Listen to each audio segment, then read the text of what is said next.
This is KMJ at KMJNow.com or wherever you stream. Welcome to the MARC KAPETAN Show. I'm attorney Mark Kapetan, your host.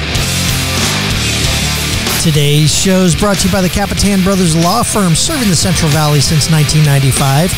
If you or anybody you know has been injured in an auto accident, a truck accident, or a motorcycle accident, give us a call at 559-498-8000.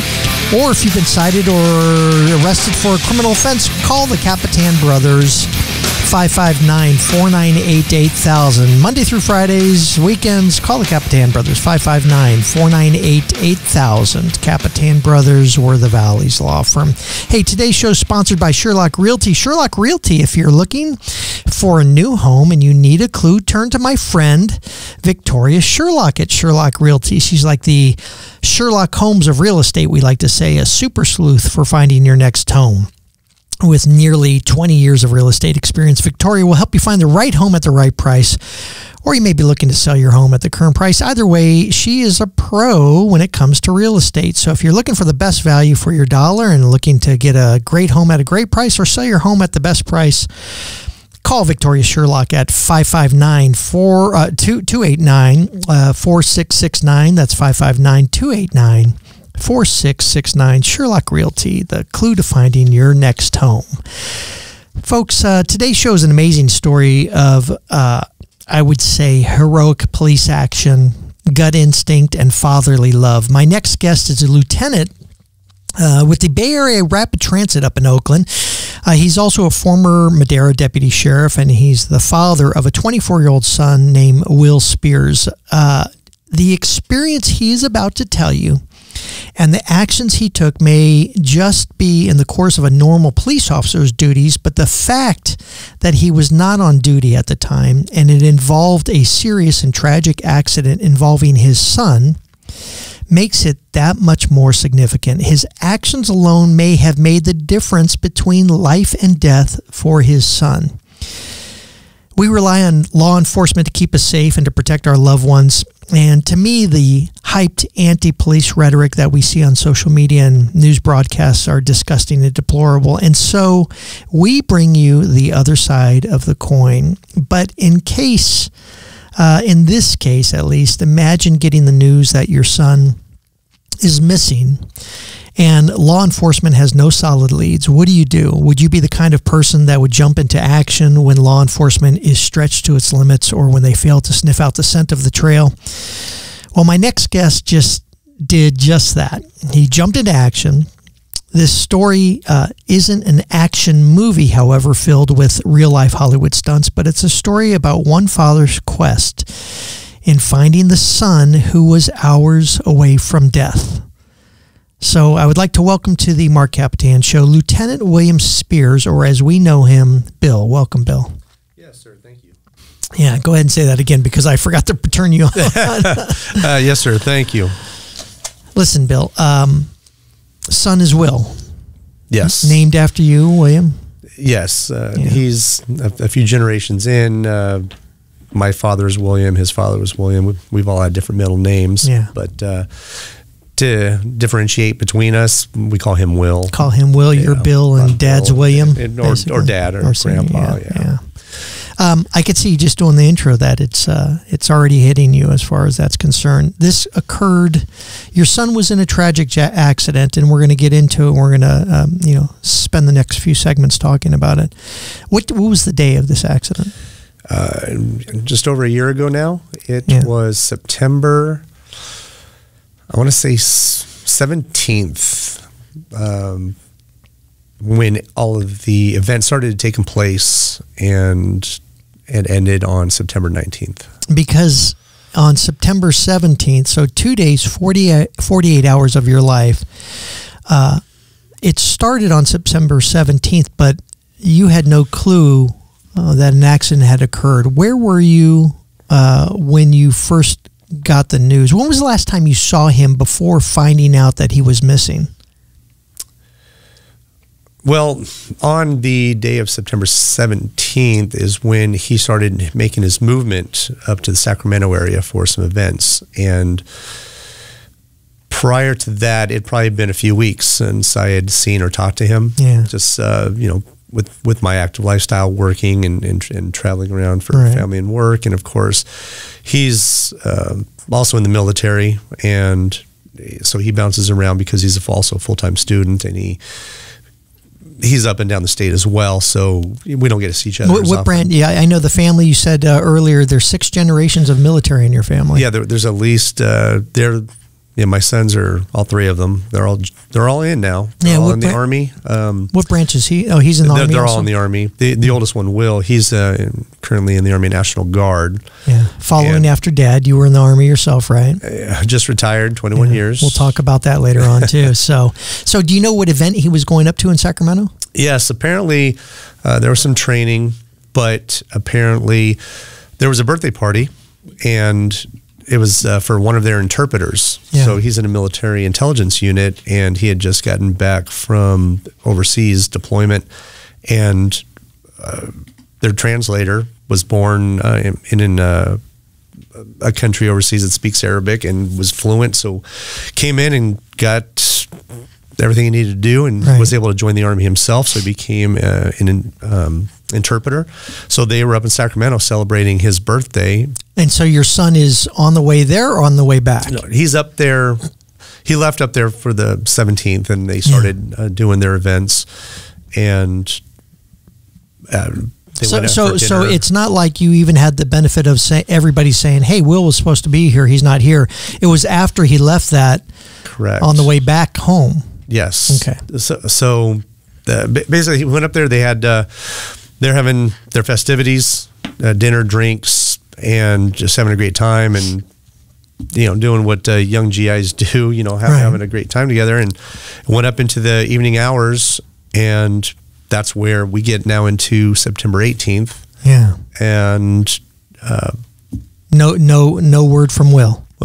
Well, he was going to stay the night up there apparently, but the next day he was planning to come back down here to the Fresno area, because he still lives here in the Fresno area. And it was that next afternoon his mother hadn't heard from him, and that's basically where this all started. The party or whatever was going on, was it up in the hills or something like that, if I remember correctly? No, it was in Sacramento. It was in downtown Sacramento. And we'll get to where you eventually what eventually led to. But was it unusual for him to go missing in that sense? Like, was he one of these kids that you wouldn't hear from him for a few weeks? It seemed like Mom instantly knew, hey, something's not right. We haven't heard from Will. No, yeah, correct. He's not the type of person that would disappear. Yeah. He communicates with the family, especially his mother. And I guess they had some things planned, and it was very unlike him, out of character, definitely. So you get a phone call, and instantly, what? You hear worry out of her voice, or did you think, he's probably out with friends? Well, actually, it was. So he was supposed to be home that afternoon, and his mother waited several hours, tried to call him, text him, nothing, several more hours. That's when she started to get a little worried, and then she sends me a text, when's the last time you heard from your son? And that's when I got involved, and it was late, the mid-evening hours by this time, maybe 8 o'clock in the evening, and he was supposed to be home like 11, 12 in the afternoon. So it's early on in the discovery that he's not, responding or whatever. But do you still, I'm not a parent. Do you immediately go to the worry and thinking the worst, or is there a point to where you're sitting there going, he's my son, he's a GI, he's probably out just gallivanting around, but nonetheless, I'm still going to check up on and do what I need to do? Yeah, pretty much the latter. He's an adult. He travels for school, for work, for military. At what point, though, did it become to the point to where now you're like, I'm getting worried, I'm concerned? Well, the moment his mother got a hold of me and asked me that question, which was very rare because normally he's in contact. So I started calling him myself and texting, and he didn't respond to me either. And then then I think I actually made a phone call. I don't remember if she called me or I called her, but I ended up talking to his mother and started asking what happened and what's going on and how long this thing has it been. So that's when I was able to start realizing that there was something out of character and something that actually, I dropped everything I was doing and this became my focus. Okay. I mean, yeah, because that was one of the questions I have. Do you make some calls and then just go about your business, or you're like, something's obviously wrong and you directed your whole focus to it, basically? Yeah, I was at work because I had recently just gotten promoted up there, so I was going through training. So. Yeah, you're a BART. You work for the Transit Authority up at in the Bay Area there. Yeah, correct. Yeah. I used to work for the Madera Police Department, and then I transferred up to the BART Police Department. So basically, the Transit Police. And do you tell work, I'm gone, I'm out of here? Well, no, I was finishing my day, so I was able to start to handle things. But then when I got off work and I got to the place where I stay, that's when I was able to start trying to piece everything together. Let me interrupt you because I actually lost track of time because that's what this story is all about here. So, folks, we'll be right back after this. This is the Mark Kapetan Show. We're on with Bill Spears talking about finding his son who has been missing for days. So we'll be right back after this. This is the Mark Kapetan Show on KMJ.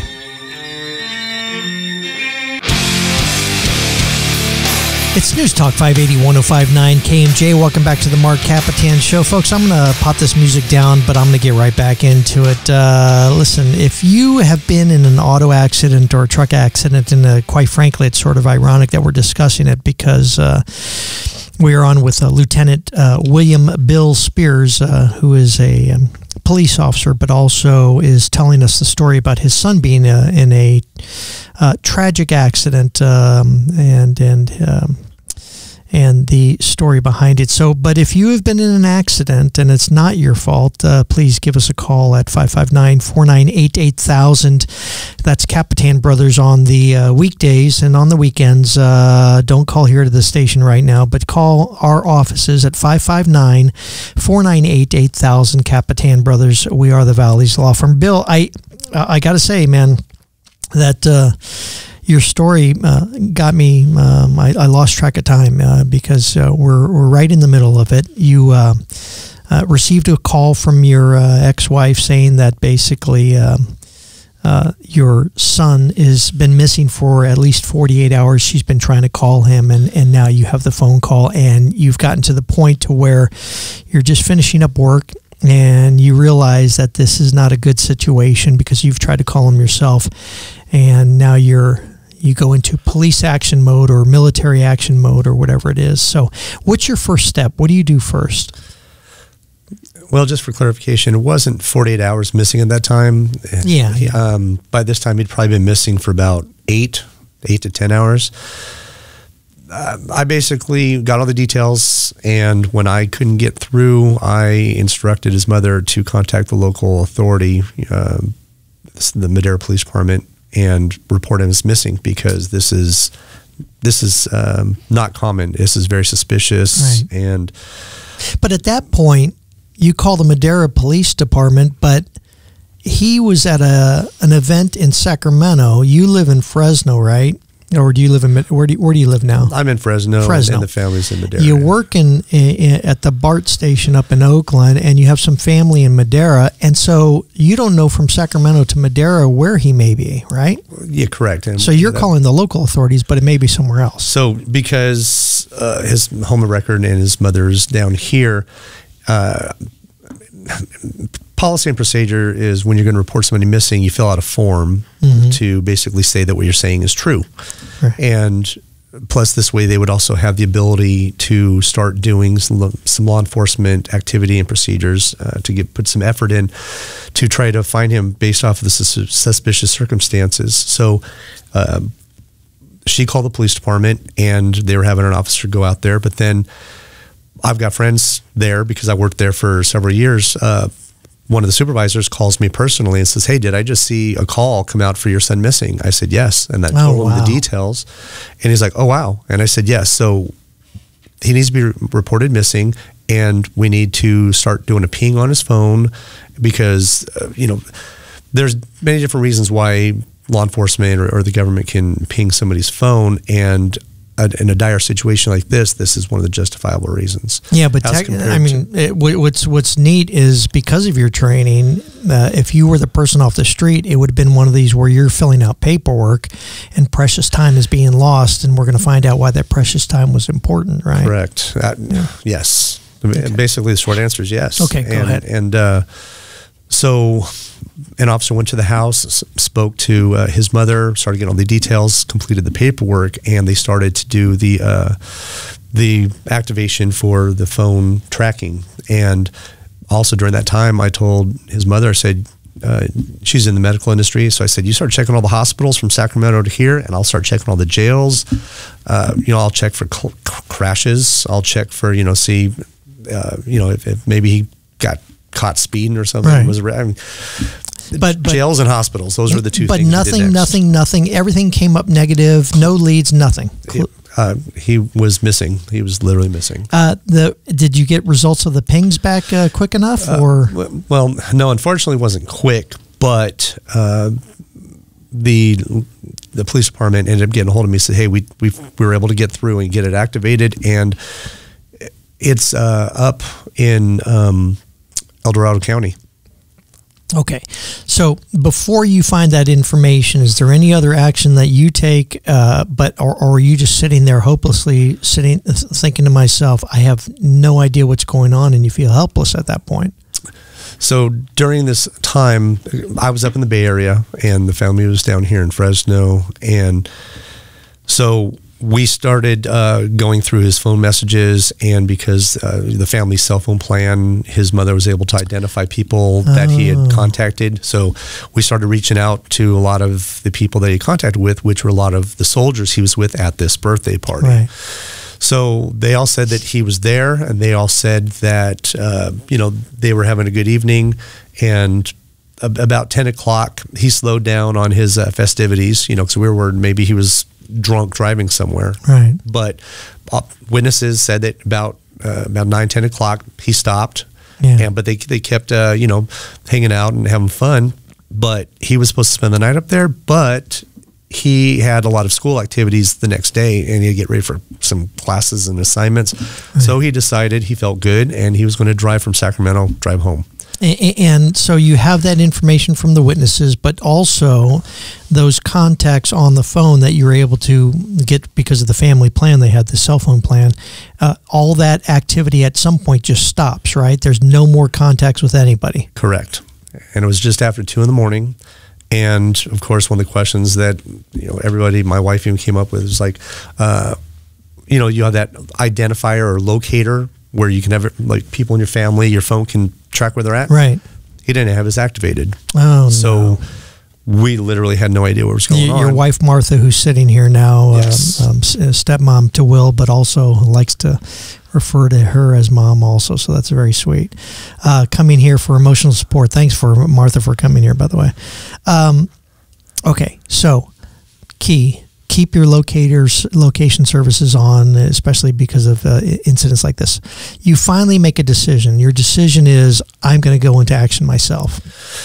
So after we got the ping, I checked in with them again, and they ran it again, and they said it's still in the same location. It hadn't moved.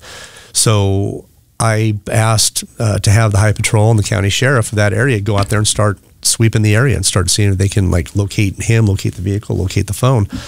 And of course that took a little bit of time also. So now we're going up until midnight, past midnight. And then, the police department gets a hold of me again and says the Highway Patrol and the sheriff went out there. They couldn't find him. Right. So they do a whole sweep of the area, find nothing. Nothing. And to them, investigation over, or investigation will wait till tomorrow, or what? They basically cleared it. I came to find out later that they checked the area, and they're like, yeah, we can't find it. And of course, the problem was the weather was starting to get horrible up there. And so the Highway Patrol had to start dealing with a bunch of crashes with rigs and everything. Right. So basically it kind of got finished. Finished, yeah, meaning finished. that was it. If you didn't jump into action, so that's when you decided to jump into action. Yeah, so the police department, I asked them, ping it one more time. They said, same spot, hasn't moved. I said, okay, send me the information, and I jumped in my car. All right, and you start heading off to where this ping is coming from. We're going to be right back with Bill Spears, an amazing story about survival and rescue of his son, Will Spears, from a tragic accident. We'll be right back after this. This is the Mark Kapetan Show on KMJ.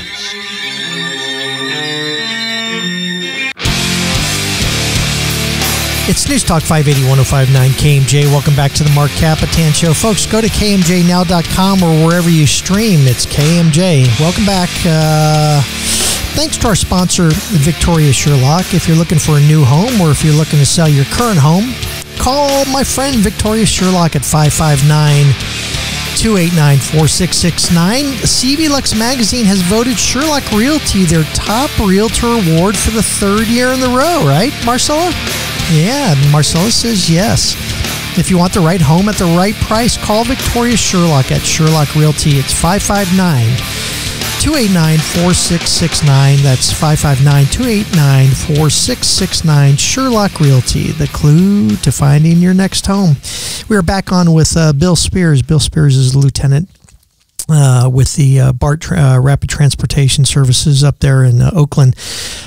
He's telling the story about the tragic accident of his son, which I don't want to do too much of a spoiler alert, but things are going to turn around, and it's an amazing story of survival and rescue. Bill, so Will has not been heard of for now a number of hours. The police have swept the area of where the pinging from his cell phone came from and has found nothing and has cleared the search, meaning cleared the case, meaning that's it. They're done. Search is over. Nothing found. Nothing suspicious found. And you decide to jump into action and to get in your car and drive to the location of the ping. What's that drive like for you? It's now what, from Oakland to the El Dorado area? That's a couple hours, right? Yeah, it was about 2.5 hours. Okay. What goes through your head this whole time? At first, anger, confusion, worry, all the different emotions started going through your head. Started thinking, okay, is he off, doing some shenanigans? Is he just... Yeah, he's a kid, right? Yeah, did he decide to start doing some irresponsible things, or did he become a victim of a crime? Is he, out there? Because the thing I didn't talk about before is when they gave me the location of the phone, it was right off of Highway 80 and near a Caltrans maintenance yard. And that's why we thought it would be like so easy for the law enforcement up there to go find them. They couldn't do it. And so I'm confused, like, why couldn't they find them? The phone's pinging in the same spot. I mean, nothing's moving. But all you have is a ping, and that's your only clue that you have. Yes. Okay. I was able to get information from the ping, and basically how they work is it's got a 1 mile radius from where that ping is. So it can be anywhere within that 1 mile radius. The problem is that's a big circle, and you're in the middle of nowhere. So I leave the bay, and it's clear. The weather's nice. I start getting past Sacramento, turns into the worst storm that the state had all year. It literally rain, sleet. The rain was so thick, you couldn't see 2 car lengths ahead of you. And I was thinking, oh my gosh, what else can start to go wrong? Well, and when it comes to you being a police officer, you know that evidence is the thing that you're looking for, and it's washing away all that evidence. When a vehicle would go off the road, you'd see debris, you'd see tracks. But now with rain and that much rain starts creating like little rivers and just washes things away. And out in the middle of nowhere, when there's like no lights, all you have is dark, the headlights. Luckily, I took my flashlight with me, so I had that. And so I got out there, and I finally got to the destination area, and I would stop my vehicle, and I was out walking in the middle of this crazy, crazy storm with my flashlight, and I would try to shine on the side of the road, but literally the light was getting popped right back in my eyes because the rain was so thick. Because of the rain, It was really, angering me. It's again, remind me what month it is? September. So it's not the warmest of times. But no, it's starting to get cold. Mm-hmm. You know, and especially the more you go up in the hills, the cooler it gets compared to like the valley or the bay. So your first ray of hope, what do you see? What's the first thing you see that clues you that this may be a location of my son? Well, nothing at this point. Okay. I got the information for where the ping was, and I found the maintenance yard. And so I literally went up and down the freeway, northbound, southbound, the right side of the lane, left side of the lane. I made loops. Then I started to go off on side roads, thinking, well, maybe if he went off, or maybe he was tired, he pulls off on a side road. So I started covering all these side roads, and then I would find like little PG&E areas or a Cal Fire area, and I was making contact saying, "Hi, did you see this car? Did you see this boy? Did you see these things?" And they're like, "No, we haven't seen anything."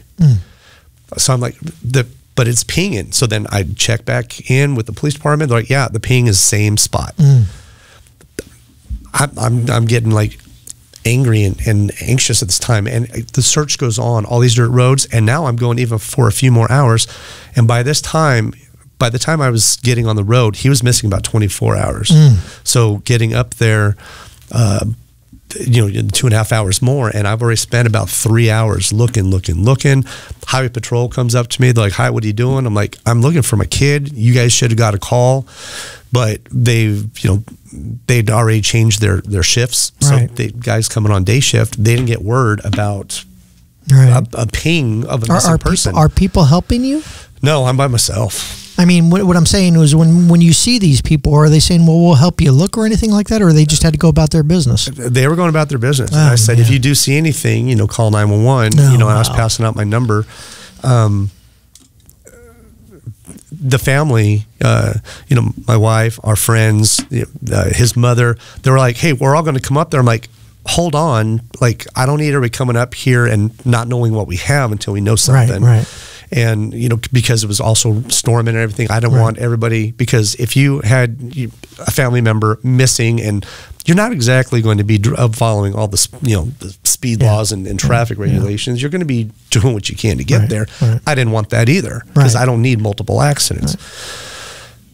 So the sun starts coming up, and by this time I can actually start to see this. The rain really didn't start letting off much, but you can actually see. Right. So I don't need my flashlight. And I'm at the point where I'm like checking some of these same areas twice, because obviously I couldn't see very far. So hopefully I can see now. I park in the maintenance yard, the Caltrans maintenance yard, and this is in the area of Blue Canyon, north of like Colfax, on the way towards Tahoe and Reno. And so I'm out walking. I'm walking through the hills now, because looking at the map, you got the lanes of the 80. They're very close when they're parallel, but then they start to separate, and there's a lot of terrain in between both of the. So I'm out there, and this is like you were talking about my military. This is the part where I started using my land navigation skills, trying to go off of the maps that I have, and just from what I can see, sort of gridding it out and seeing where you've gone through. Okay. Yeah, and thinking if he was coming this way, where could the car be, to try to eliminate areas that I don't need to check. I can check them later, because at this point I was like, I'm either going to find a vehicle, I'm going to find him, or I'm not leaving until I do a very tight, what we call a grid search, and I'm not leaving until I find the phone, because once again, I'm thinking he might be a crime victim of crime. May have thrown out the phone or exactly. Something like that. Okay. And so, So what's the first thing what's the first discovery of your son? So the first discovery, you see something, hear something, what is it? No, I saw something. So I had basically searched this one area, unable to find anything, so I went to the opposite lanes, and I started walking along the berm or the embankment of the freeway, because it drops down several hundred feet. And I'm walking and I'm looking, and I get about probably a quarter mile from an entrance road to this maintenance yard, and I see a wheel. So, but the funny thing was that you have these heavy set of bushes, and then there's this opening with a bunch of chunks of large rock. And then you got more heavy bushes, but right there on this rock is this lone wheel. Yeah. Do you recognize the wheel as being part of your son's car? No, not at first. At first I was like, that wheel should not be there because it wasn't a tire. It was a wheel, the rubber and the wheel, and it was all right there. I'm like, that does not look right. And so then I started to go down from the basically the roadway surface, and it's, I don't know, probably like a 60-degree grade, you know.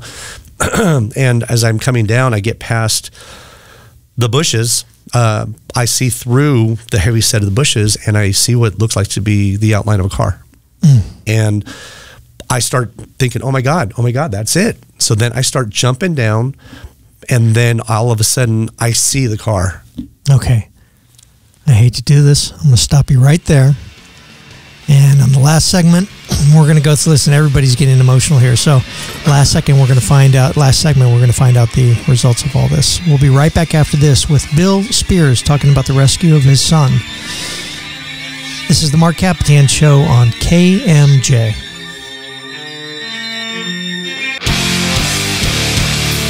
It's News Talk 580 1059 KMJ. Welcome back to the Mark Kapetan Show. Folks, I'm going to forget all the promos that I ever do on this show, and we're going to get right back into it. Remember, it's KMJ and at KMJnow.com or wherever you stream. We're going to get right back into it with Bill Spears and his conversation with me about his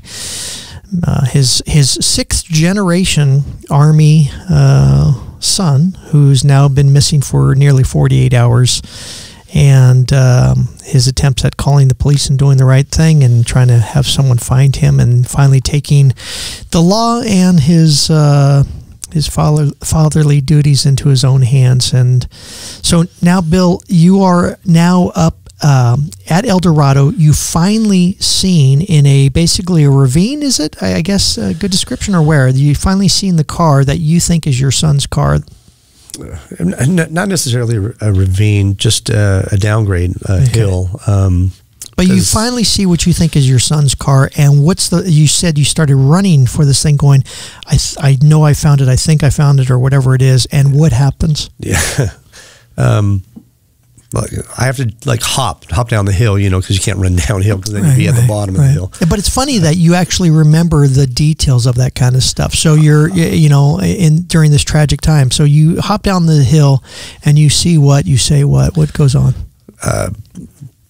I hop a few times until I clear that set of bushes, and then I see the car, and then I'm like, the license plate and of course the color, the make, and it froze me on my tracks, and that was his car. Right. Not frozen because, number one, you found it, but also not frozen because you think this is a good thing. You're expecting what? I'm right there. I was still just shocked and stunned, like, oh my gosh, I just found the car. And then I remember starting to go for it again, but then that's when I became terrified. Right. Was I about to find my dead son? Because nobody heard from him, and here's the car, and this was a horrific trip. It was a very, right now I'm just getting a little shaky just thinking about the car was on its side. It had come off the road, rolled down the hill, went on its side, crashed into a couple of trees, and the trees basically impaled it, and you couldn't see it. You could not see it from the road. It was probably, and of course as an estimation, like 80 feet down. So there's no way you could have seen it from the road. And I didn't know what to do. Like I wanted to run up to the vehicle, but then again, I did not want to go to that vehicle. I did not want to see what I was about to see. So you had it in your mind, basically. You're thinking the worst at this point. I am. I'm thinking the worst. I'm thinking 48 hours. It's been raining all night long. Bad weather. Yeah. And so I call out his name and nothing. So then I call out his name again, louder, and all of a sudden I hear him go, "Dad." And I don't remember how I got there, but I literally ran through. I breaking branches and bushes, from all the little trees and stuff. And I got to the car, and I saw that he was alive. I was so relieved he was alive, but he was hurt. He was hurt.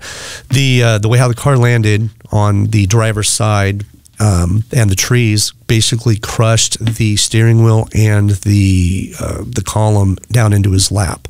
He was trapped. He was trapped. He was trapped. And this actually contributes to the fact that he wasn't responding to any of the phone calls or text messages, because isn't it true you found the phone somewhere out of his reach? Yeah. Later, when we were able to get the car up to the street level and we were able to look through it, his cell phone had gotten lodged under the passenger seat.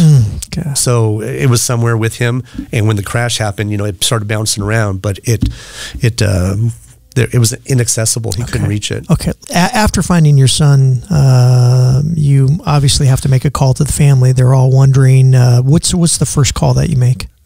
So first one was 911. Second one was to his mother, because prior to finding him, everybody basically called and said that they're finally going to start coming this way to help look for the search. So I called and I said, hey, I found him. Slow down. There's nothing you could do right now. So just, get here safely. Right. But of course, while they were responding from the Fresno area, they'd cut him out of the car and they had taken him to a hospital in Roseville. So I just told the family, go to the Roseville hospital. I mean, there's nothing you can do up here at the wreck site. And told to my wife, his mother, and some of our other friends that were coming to reinforce me out there. And so it turned out that I found him on his mother's birthday. And she told you? Yeah, she goes, oh, thank you for the best birthday gift ever. Yeah, absolutely. So luckily we had 3 sons and we still have 3 sons. Yeah, good for you. All right, let's get back to it though. So you hear him yell, "Dad." Yeah. You get to him, and I get to him. What's that moment? It's weird. Anybody in public safety, military,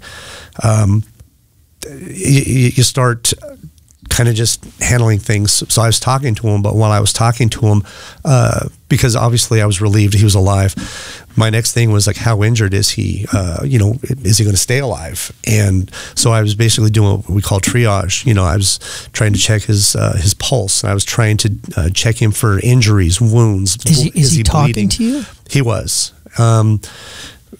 He was trying to come up, and be humorous on some things. Really? Yeah. And so I basically, while I'm talking to him, I'm feeling, I'm feeling his legs and his chest and his arm to see if anything's, broken, and see if there's any bleeding I need to stop. And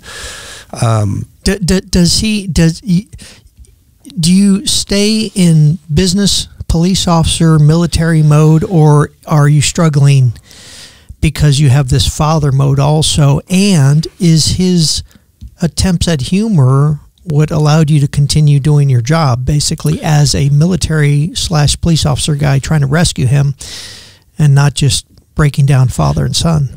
That's a mixture of everything, because as the father part, I wanted to just rip apart the car to get him out. But of course, I know I couldn't do that. So I immediately got on 911 and I reported to them that, we had the crash and he's pinned in the vehicle. I gave the location where he was, the quarter mile from the access road. Yeah.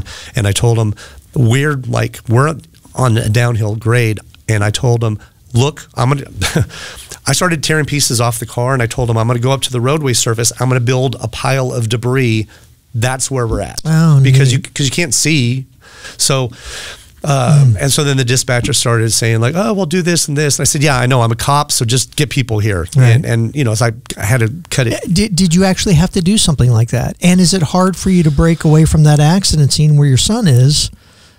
I was just relieved at that point that he was still alive. So everything else that I was doing, I knew it was going to be time sensitive. Yeah. And so I got emergency services started, and there's nothing else I could do at that point. So I literally went up and down this darn hill, and I was dropping debris. And then I saw a Caltrans truck stop by, and the guy's like, what are you doing? I'm like, stop right here, turn on your lights.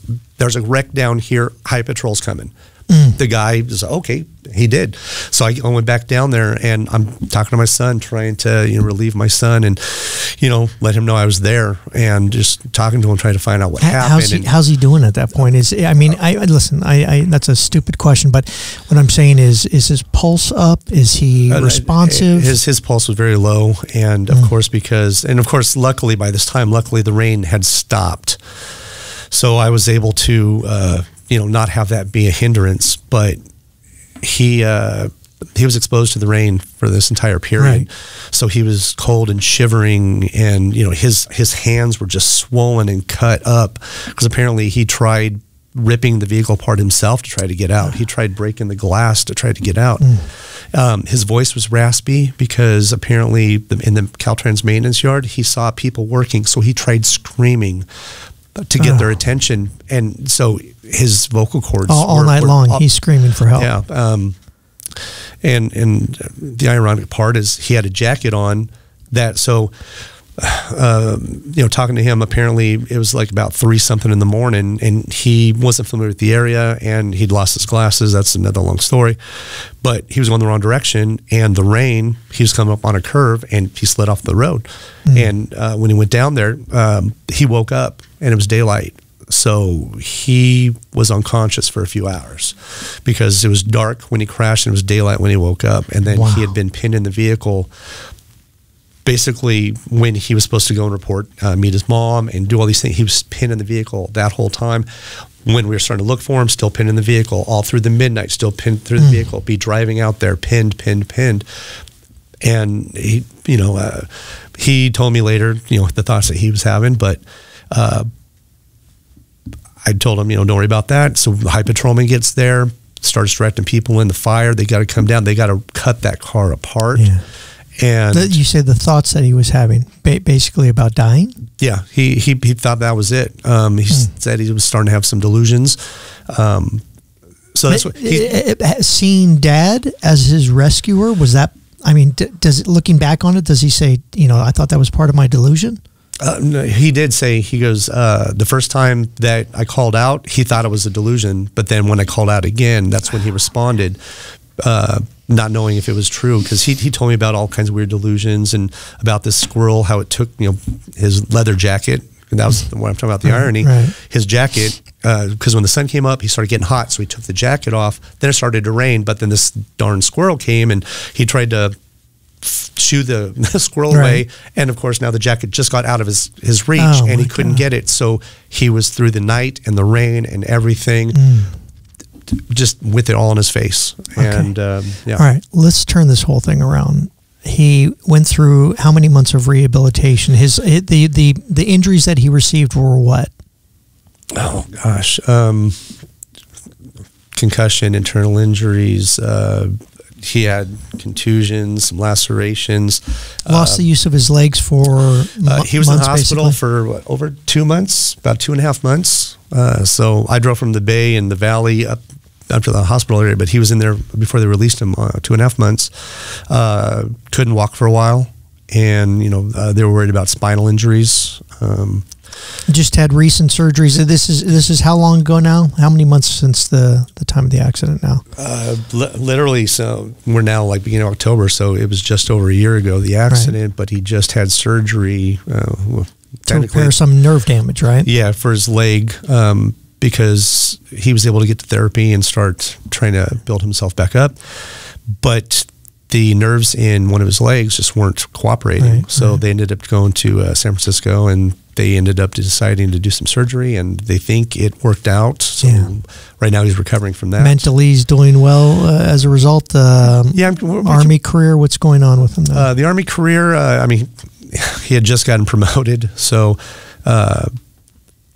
he got delayed and going to some trainings and things, but he's still serving, and he's having to go through medical evaluations and assessments, and depending on how the surgery goes, if he'll be able to get back to where he can jump back in. I don't know how close. I mean, it sounds like you guys were close, but he took after his dad. He went into the Army, for God's sakes. Is there a new relationship now between you two? You saved his life. No one else was going to find him. No one else was looking, for God's sakes. He saved his life. Is there a new relationship between you guys, or do you go immediately back to father and son relationship? I think for a little bit, we had a different relationship because I was more interested in his mental health and his physical health. So I really didn't have like a lot of conversations. So I was just more watching. But now we're back to father and son, and we have you know, weird, goofy conversations on things. We went way over time, and I'm going to have to edit that third segment. But it has to be said also that you suffered similar circumstances yourself. You were in the Army, was the victim of an IED attack, basically, an explosion, right?